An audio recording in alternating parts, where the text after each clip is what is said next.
guys, it's Mikey, coming from the light, doing the daily devotional that we've been having this week.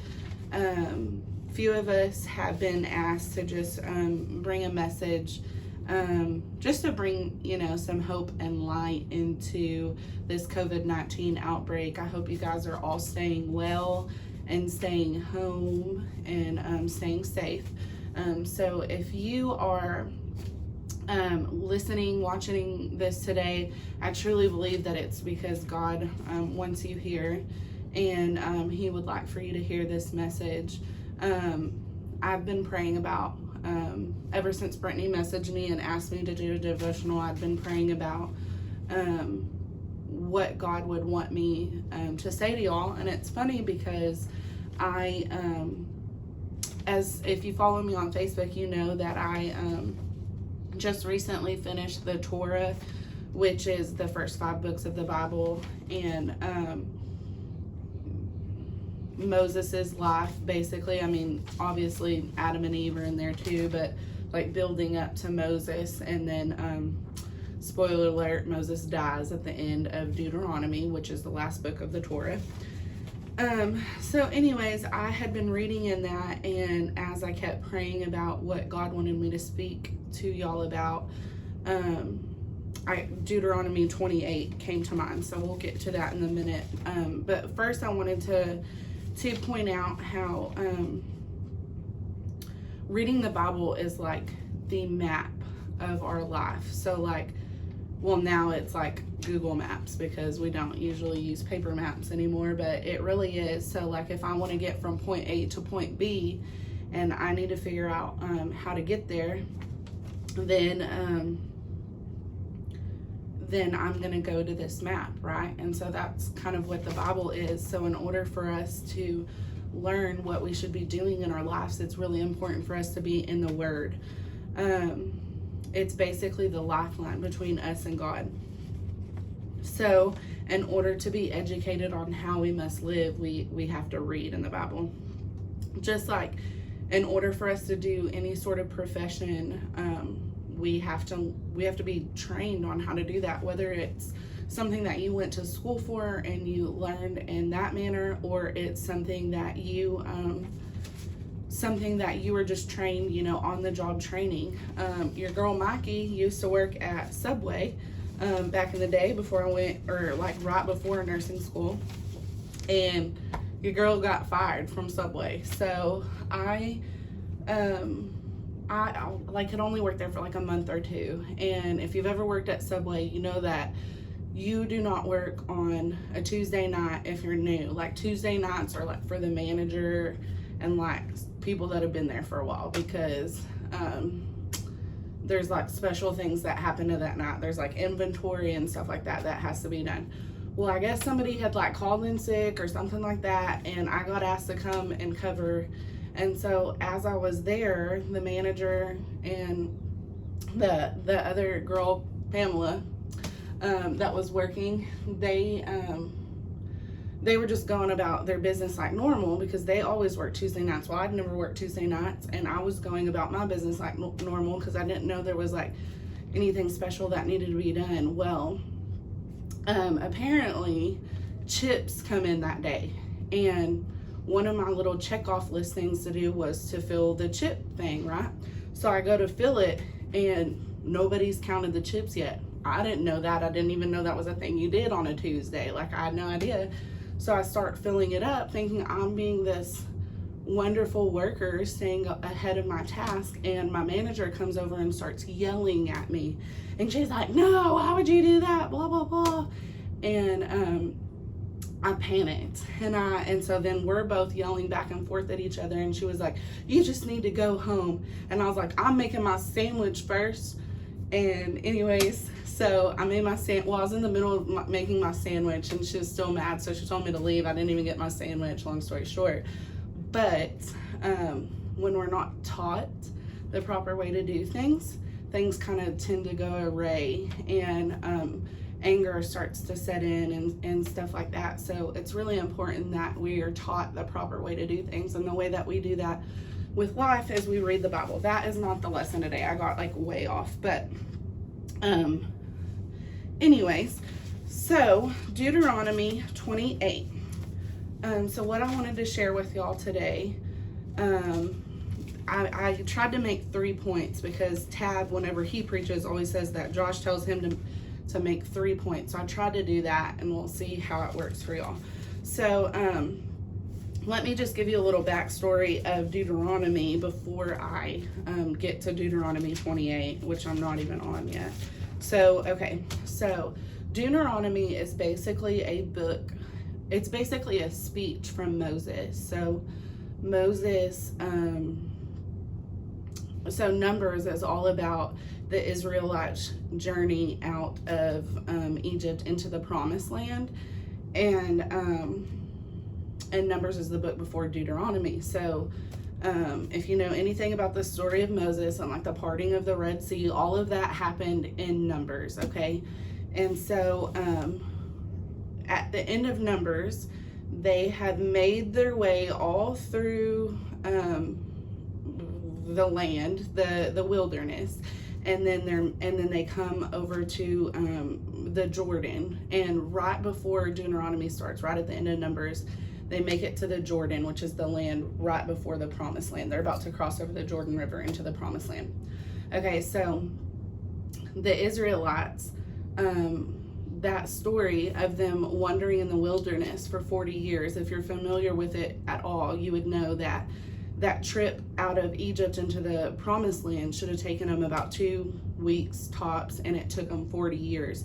And it was because they didn't listen, they didn't obey, they just kept straying away from God. And that sounds silly, right? But like, as you read the story, I truly understood the Israelites, because there's so many times that, like, without praying or acknowledging God or asking him for wisdom, I just do. Like, I think I can just do it on my own without asking him. And that's a lot of where their problem comes from, is they forget to seek him.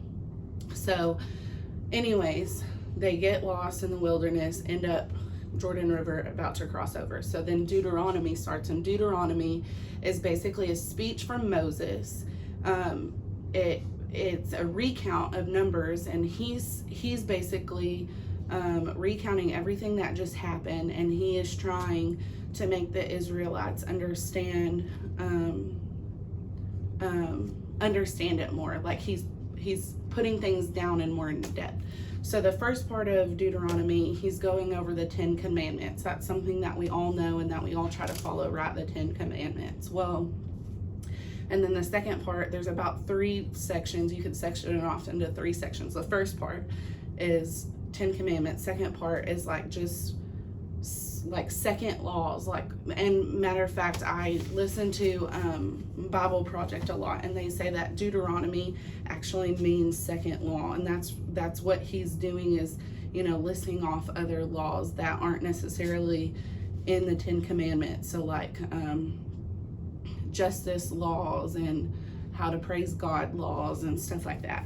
And so, and then what he's coming into now at Deuteronomy 28 is basically he's telling the people that I've given you these laws, I've laid them before you, and now you have 2 choices. And that's where my message starts today.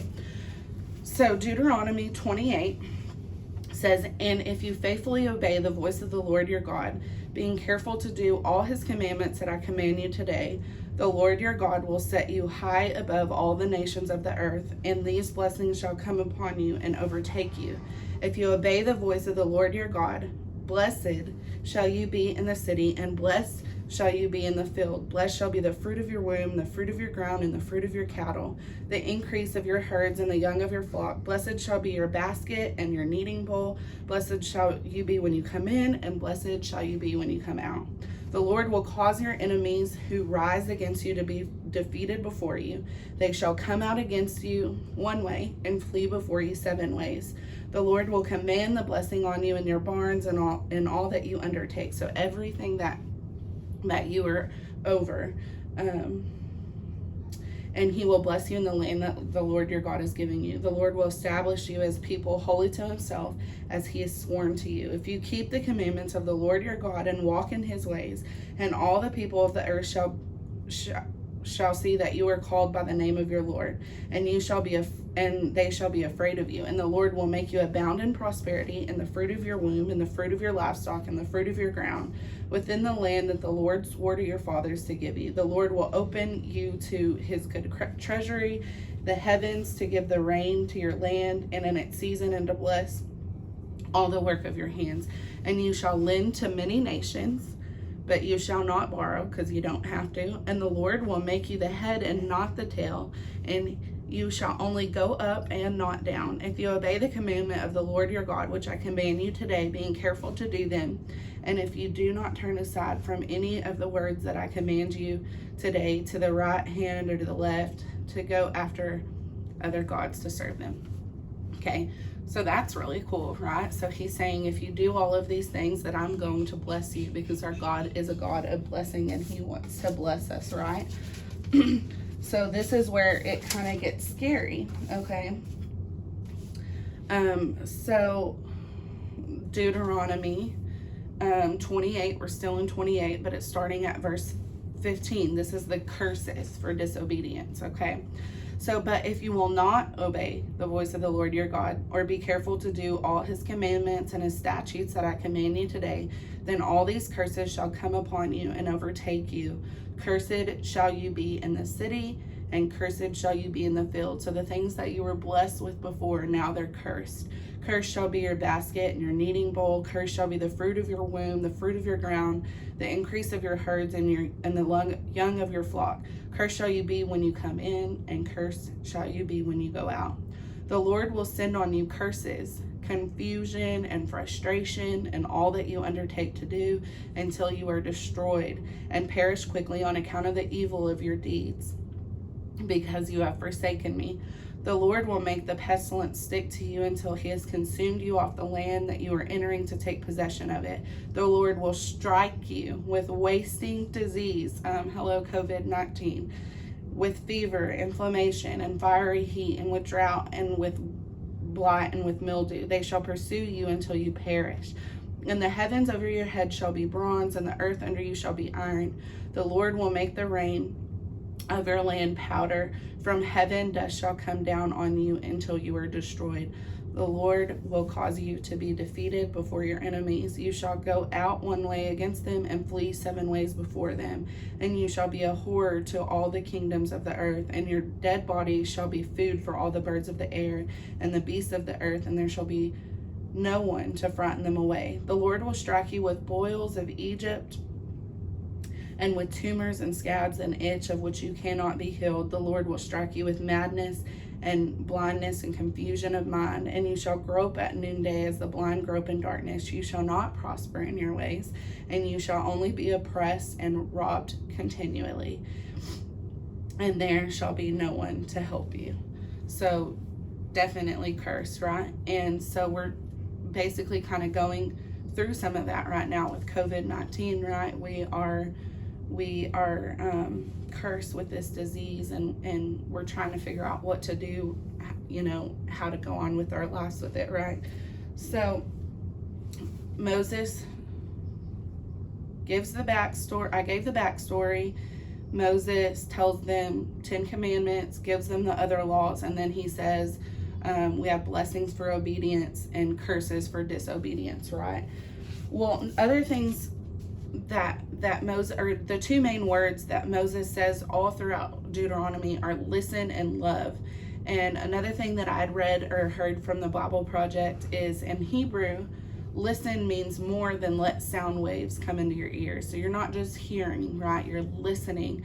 So it includes the idea of responding to what you hear. So for Israel, this means responding to God's grace by obeying the law. So it's our job to obey God, right? And because he's gracious to us. And then listen is always followed by love. Love is the true motivation for obeying the law. Israel won't obey without love, and they don't truly love if they don't obey. And if you read this story more in depth, you hear that Moses, this isn't just directed toward the Israelites, because like I said, this is our map, right? And so he's giving us a lesson for anytime that we go through hardships like this, okay? So he tells them to obey, and then he tells them that there's blessings or curses for the blessings. And so whenever I first started reading this, in my mind I thought, okay, well, they're obviously not blessed because we live in a cursed land where these things are very much happening today. So what does that mean? So as I went on to read, it was very clear that Moses was predicting that they would not listen and that they would disobey God.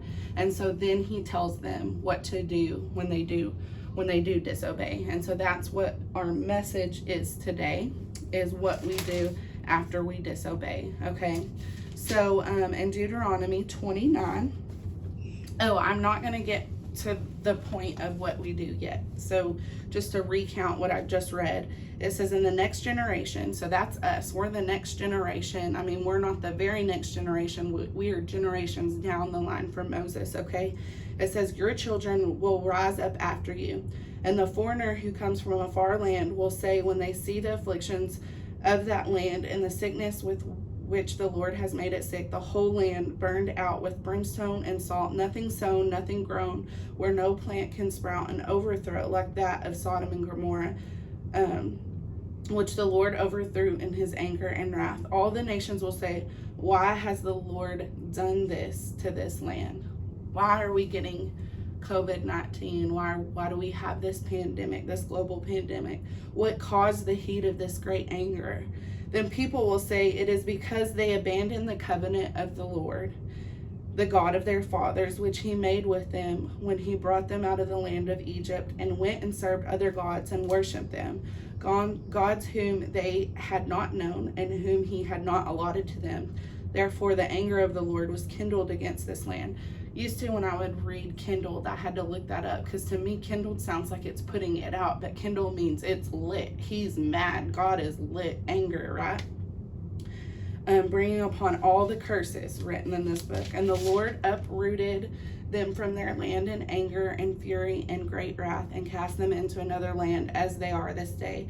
The secret things belong to the Lord our God, but the things that are revealed belong to us and to our children forever, that we may do all the words of this law. So this is where we get into what now, okay? Because our land's cursed.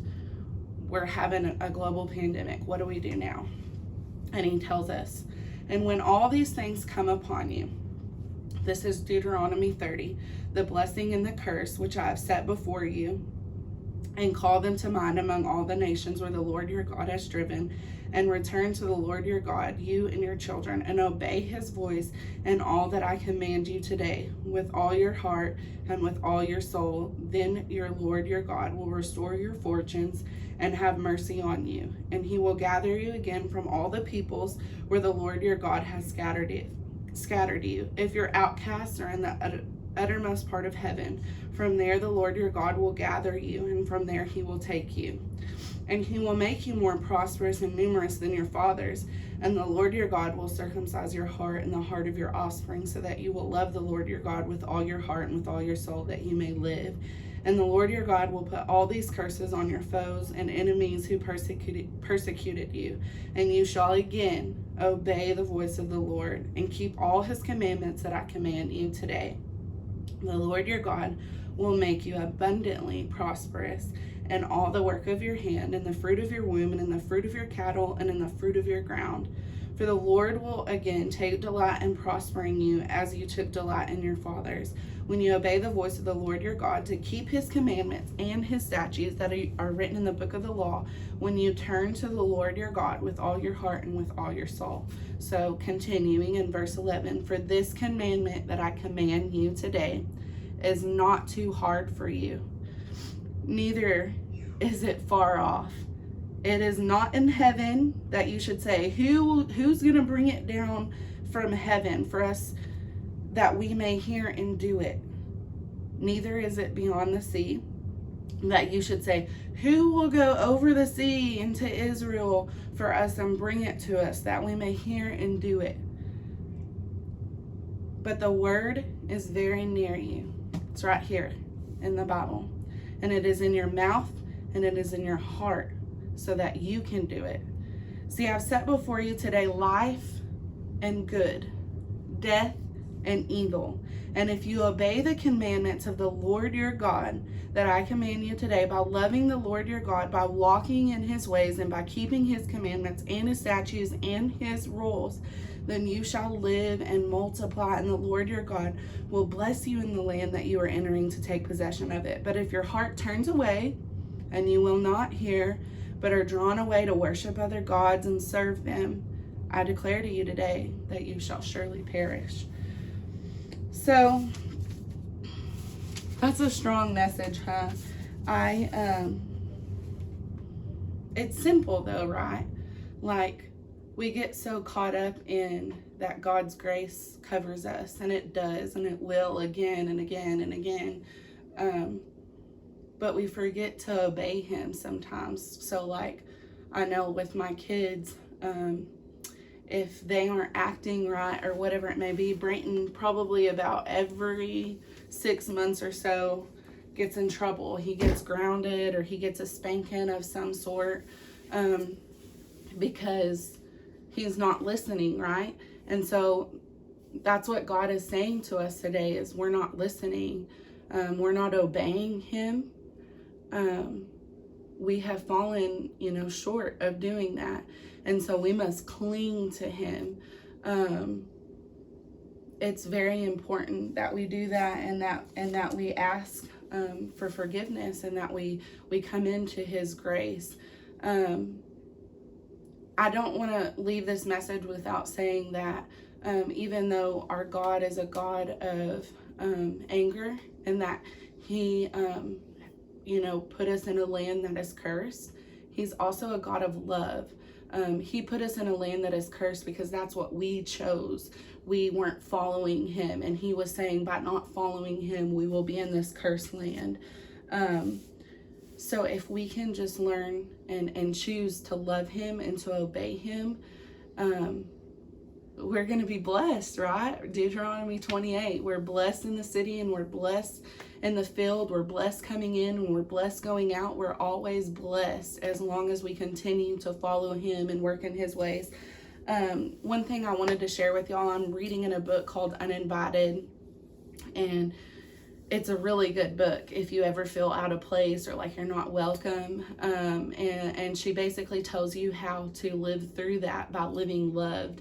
And what she means by that is being loved by God, because if we're loved by God, everything else seems to go away, right? Because we're transformed. God will transform us if we allow him.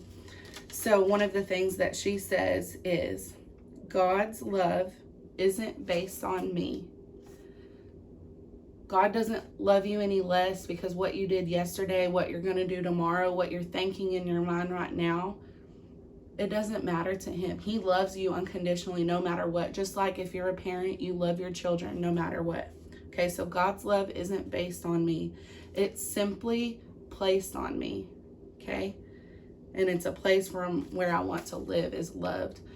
So I encourage you and I challenge you as we go on throughout this COVID-19, we continue to want to live loved and to live blessed, not cursed, right? We don't want to feel cursed by this COVID-19. We want to be blessed in the city, blessed in the field, blessed coming in and blessed going out.